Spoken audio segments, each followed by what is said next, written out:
Hello friends, welcome back to my channel pharmacist सभी, जहां आपको मिलती है मेडिसिनल प्रोडक्ट से रिलेटेड इन्फॉर्मेशन और आपके हेल्थ से रिलेटेड यूजफुल टिप्स।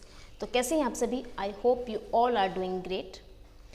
तो आज की इस वीडियो में हम बात करने वाले हैं विटामिन ई के बारे में कि विटामिन ई हमारी बॉडी के लिए क्यों इतना ज़रूरी होता है, इसके क्या क्या बेनिफिट्स होते हैं, इसको लेते समय हमें किन किन बातों का भी ध्यान रखना चाहिए, इसको किस तरह से यूज़ करना है, इसकी कितनी डोज आपको लेनी चाहिए और इसके साथ साथ किन लोगों को इसको बिल्कुल भी यूज़ नहीं करना चाहिए।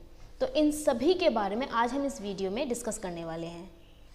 जैसे कि हम जानते हैं विटामिन ई जो होता है ये एक फैट सॉल्युबल विटामिन होता है, इसको टोकोफेरोल भी कहा जाता है।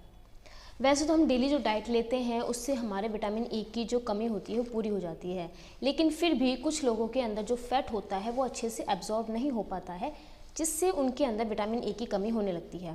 इसके लिए आप एवियन विटामिन ई के कैप्सूल यूज़ कर सकते हैं, जो कि आपको किसी भी केमिस्ट शॉप से बड़े इजीली मिल जाएगा।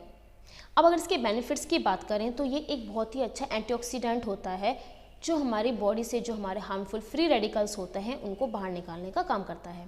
दूसरा, ये एक एंटी इन्फ्लेमेटरी होता है। अगर आपकी स्किन पे कहीं भी जल गया है या कट गया है या कोई भी रैशेज़ हैं तो उस केस में भी आप इसका यूज़ कर सकते हैं। ये एक मॉइस्चराइज़र की तरह भी काम करता है। जिन लोगों की बहुत ज़्यादा ड्राई स्किन है उन लोगों के लिए काफ़ी हेल्पफुल रहता है। उनकी जो ड्राइनेस होता है उससे भी ये उनको छुटकारा दिलाने का काम करता है।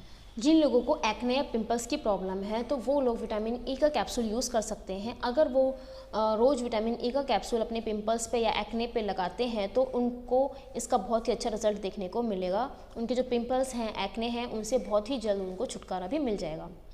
अगर जिन लोगों के डार्क सर्कल्स हैं या फिर जिनकी पिगमेंटेशन की प्रॉब्लम है या पिंपल्स के बाद डार्क स्पॉट्स हो गए हैं तो वो लोग भी विटामिन ई का कैप्सूल यूज़ कर सकते हैं।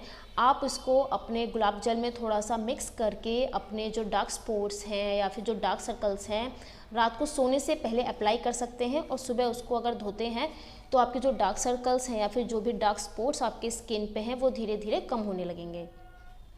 जिन लोगों के स्कार्स हैं या चोट लगने के बाद कई बार निशान रह जाते हैं या फिर जिन लोगों को स्ट्रेच मार्क्स हैं तो वो लोग भी विटामिन ई का कैप्सूल यूज़ कर सकते हैं। अगर वो डेली निशानों पे अपने जो विटामिन ई का कैप्सूल है उसको डेली अप्लाई करते हैं तो उससे भी आपके जो स्ट्रेच मार्क्स हैं या स्कार्स हैं वो धीरे धीरे कम होने लगेंगे। इसके अलावा विटामिन ई हमारे बालों के लिए बहुत ही अच्छा होता है। जिन लोगों के रफ़ बाल हैं या बहुत ज़्यादा ड्राई स्कल्प है तो उन लोगों को भी विटामिन ई यूज़ करना चाहिए। वो लोग अपने किसी भी ऑयल में, आप किसी भी तरह का ऑयल ले सकते हैं, कोकोनट ऑयल, मस्टर्ड ऑयल या ऑलिव ऑयल, उसमें आप एक कैप्सूल विटामिन ई का डाल के अपने अगर स्काल्प पे मसाज करते हैं तो उस केस में आपके जो हेयर हैं उनकी ग्रोथ भी बहुत अच्छी होती है। अगर आपके बाल ड्राई हैं तो ड्राइनेस भी दूर होती है, साथ के साथ आपके बालों में चमक आती है और आपके जो दो मुंह की समस्या है वो भी धीरे धीरे ख़त्म होने लगती है। तो ये हमारे बालों के लिए भी काफ़ी यूज़फुल होता है। विटामिन ई जो होता है वो हमारे नेल्स के लिए भी काफ़ी अच्छा होता है। जिन लोगों के नेल्स बहुत ज़्यादा वीक होते हैं, जल्दी टूटने लगते हैं, तो उन लोगों को विटामिन ई का जो कैप्सूल है उसका ऑयल निकाल के अपने नेल्स पे अगर वो लोग अप्लाई करते हैं तो उससे उनके जो नेल्स हैं वो स्ट्रॉन्ग बनते हैं, उनमें शाइनिंग आती है और काफ़ी हेल्दी भी बने रहते हैं। विटामिन ई जो कैप्सूल होते हैं इनको हम दो तरीके से यूज़ कर सकते हैं। इसको हम टॉपिकल भी यूज़ कर सकते हैं और सिस्टमिक भी यूज़ कर सकते हैं। टॉपिकल यानी आप जो विटामिन ई कैप्सूल है आप डायरेक्ट उसको अपनी स्किन पे या हेयर पे या नेल्स पे अप्लाई कर सकते हैं, या फिर अगर आपका कोई भी घाव है या आपका कहीं से जल गया है, कट गया है तो उस केस में भी आप अपनी स्किन पे इसको डायरेक्ट अप्लाई कर सकते हैं। इसके साथ अगर आपको दूसरी कोई बीमारियां हैं, अगर आप चाहते हैं कि आपको विटामिन ई की जो कमी आपके बॉडी में है वो जल्दी से पूरी हो जाए और आपके जो रिजल्ट्स हैं विटामिन ई के वो ज़्यादा देखने को मिले, तो उस केस में आप इसको पानी के साथ भी ले सकते हैं। इसके साथ साथ विटामिन ई के और भी काफ़ी सारे बेनिफिट्स हैं। अगर आपको मसल क्रैम्प्स की दिक्कत है, शिकायत है, तो उस केस में भी आप विटामिन ई के कैप्सूल यूज़ कर सकते हैं। अगर आपके मसल्स वीक हैं, आपके मसल्स में बहुत ज़्यादा पेन रहता है, दर्द रहता है, तो उस केस में भी अगर आप विटामिन ई कैप्सूल लेते हैं तो इन सभी दिक्कतों से आपको छुटकारा मिल जाता है। दूसरा, ये हमारी जो हार्ट डिसीज़ होती हैं उनसे हमें दूर रखता है, स्किन कैंसर से हमें बचाता है, हमारा जो बीपी है उसको मेंटेन करके रखता है। अगर आपको किसी भी तरह की ईचिंग की प्रॉब्लम है या फिर बहुत ज़्यादा ड्राई स्किन है, आपको खुजली की प्रॉब्लम रहती है, तो उस केस में भी आप विटामिन ई के कैप्सूल ले सकते हैं। विटामिन ई के कैप्सूल लेने के बाद आप इजीली इन सभी बीमारियों से अपने आप को छुटकारा दिला सकते हैं। अब बात कर लेते हैं कि विटामिन ई की आपको कितनी डोज डेली लेनी चाहिए। बात करें तो विटामिन ई का सिर्फ एक कैप्सूल आपको डेली लेना चाहिए, इससे ज़्यादा आपको विटामिन ई की नीड नहीं होती। ध्यान रहे कि अगर आप विटामिन ई की ओवरडोज लेते हैं तो वो आपकी बॉडी के लिए काफ़ी हार्मफुल हो सकता है। तो आपको सिर्फ डेली विटामिन ई का सिर्फ एक ही कैप्सूल लेता है। अगर आप विटामिन ई की ओवरडोज लेते हैं तो इसके बहुत ज़्यादा सीरियस इफ़ेक्ट्स आपकी बॉडी को देखने को मिल सकते हैं। इसको लेते समय आपको कुछ बातों का ज़रूर ध्यान रखना है कि अगर आप डायबिटिक पेशेंट हैं तो आपको अपने डॉक्टर से कंसल्ट करने के बाद ही इसको यूज़ करना है। आपको विटामिन ई के जो कैप्सूल है या कोई भी सप्लीमेंट है उसको यूज़ नहीं करना है। विटामिन ई अगर हम ओवरडोज लेते हैं तो उस केस में हमारी जो बॉडी है उसके अंदर ब्लीडिंग स्टार्ट हो सकती है।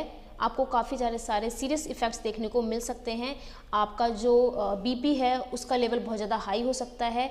आपका जो हार्ट है उसको भी काफ़ी सारी दिक्कतों का सामना भी करना पड़ सकता है। इसलिए ध्यान रहे कि जो विटामिन ई है उसको कम ही क्वांटिटी में आप यूज़ करें, या फिर जितने आपके डॉक्टर आपको रिकमेंड करते हैं उतना ही आपको यूज़ करना है।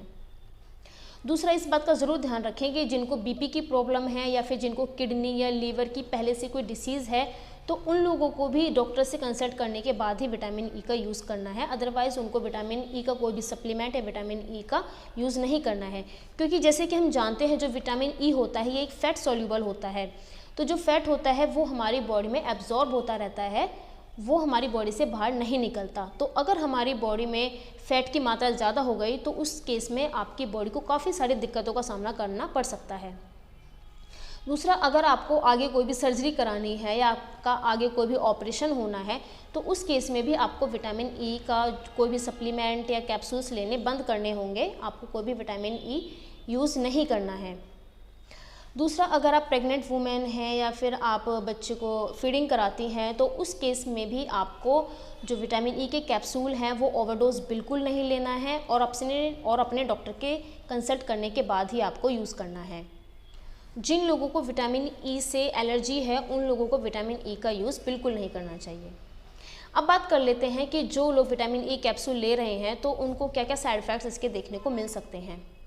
इसके कुछ छोटे छोटे साइड इफ़ेक्ट्स आपको देखने को मिल सकते हैं, जैसे कि आपको डायरिया हो सकता है या फिर स्टमक अपसेट हो सकता है, आपको पेट में थोड़ी बहुत दिक्कत हो सकती है, जी मचलाना, हेडेक होना, ऐसे कुछ साइड इफ़ेक्ट्स आपको देखने को मिल सकते हैं। तो इसलिए ध्यान रहे कि जो विटामिन ई अगर कैप्सूल आप यूज़ कर रहे हैं तो उसका आपको डेली सिर्फ एक ही कैप्सूल यूज़ करना है, उससे ओवरडोज आपको बिल्कुल भी यूज़ नहीं करना है। तो चलिए, ये थी बात विटामिन ई के बारे में। आपको ये इन्फॉर्मेशन कैसी लगी? अगर अच्छी लगी हो तो प्लीज़ लाइक ज़रूर कीजिए और अपने फ्रेंड्स और फैमिली के साथ भी शेयर करना ना भूलें। अगर आप भी चाहते हैं कि डेली आपको ऐसी ही यूज़फुल वीडियोस मिलती रहें तो उसके लिए आप मेरे चैनल को सब्सक्राइब कर सकते हैं, क्योंकि ऐसी ही यूज़फुल इंपॉर्टेंट वीडियोस मैं टाइम टू टाइम आप सभी के साथ शेयर करती रहती हूँ।